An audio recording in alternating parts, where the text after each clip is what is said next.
Resurrection Journeys, Session 1, The Wilderness, a reflection based on Matthew 4, verses 1 to 11. Then Jesus was led up by the Spirit into the wilderness. Welcome to our 100 days of prayer. 100 days! If that sounds like something of a marathon to you, be assured. As we gather at the starting line, we're drawn to the unhurried pace of the wilderness. Between his momentous baptism in the River Jordan and his world-changing public ministry, Jesus stepped out on his journey into the wilderness. For 40 days and 40 nights, he experienced life in the bare Judean desert. Matthew's Gospel describes the temptations that reared their heads during that time too. The taunting of the devil towards self-importance, power and material wealth. Sometimes described as challenges to Jesus' heart, soul and might. Jesus' heart, soul and might remained intact, closely aligned to God. Commentators perceive Jesus emerging as the model prayerful disciple. These verses in Matthew's Gospel provide a statement of salvation history, the Son of God recapitulating the experience of Israel in the desert and Moses' days of fasting. Important stuff. But it's the wilderness experience that always touches me. This was a basic existence. The desert lacked shelter and creature comforts. It also lacked people. No wonder the temptations appeared along the lines of self-importance, power and material wealth. Human existence grapples with such things whenever communities are formed. But these elements and all the complexities surrounding them had no place in the wilderness.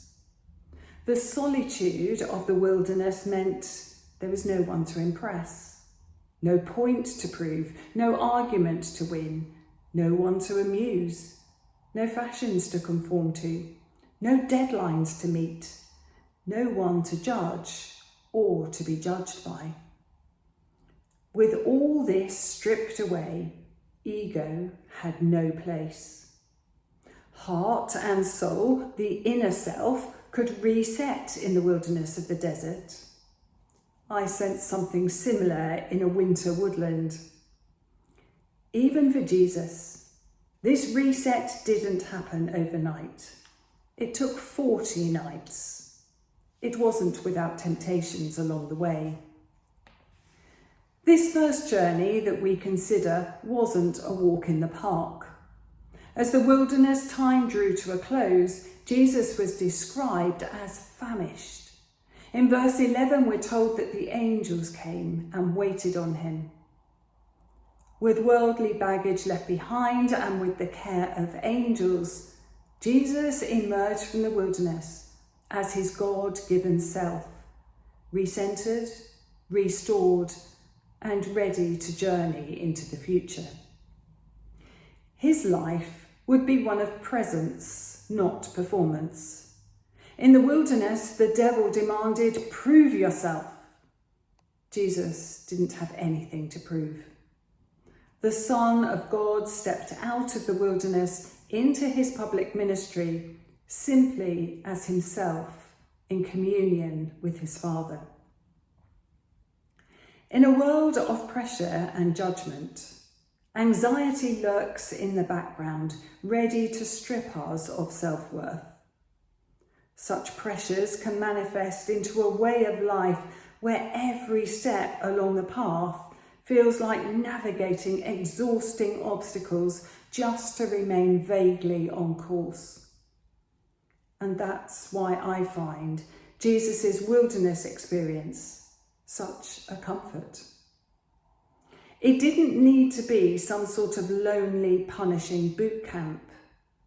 More likely, the Holy Spirit led Jesus into the wilderness to give him vital space for a reset, a foundational time where presence took precedent over performance, a place where the grace of God was sensed profoundly. This 100-day of prayer course might offer you something similar. The course will be approached in many different ways, but the wilderness teaches us that a good place to start is one where your inner self can be stilled, with the assurance that prayer has no place for ego. When prayer is the focus, the stuff that so often threatens to weigh us down gently falls away. If we have the courage to connect to a wilderness-style reset, there's no need to impress, no point to prove, no argument to win, no need to amuse, no deadlines to meet, and no judgment. This is the opposite to quick fix, temporary solutions to our problems. This is a slow and gentle waiting upon God. God gave Jesus a slow burn release of the depth of his love over 40 days and 40 nights. As we begin this journey together, imagine the difference if each of us put aside the shallow temptations of worldliness in order to receive the depth of God's love. Imagine God whispering, "Hello, I've been waiting for you, the true you." I simply pray that in this place, and probably with the nurturing of some angels, which come in many guises, your heart and soul, the very being of yourself, can reset in God's ways, looking forward to a future where we will all travel well together.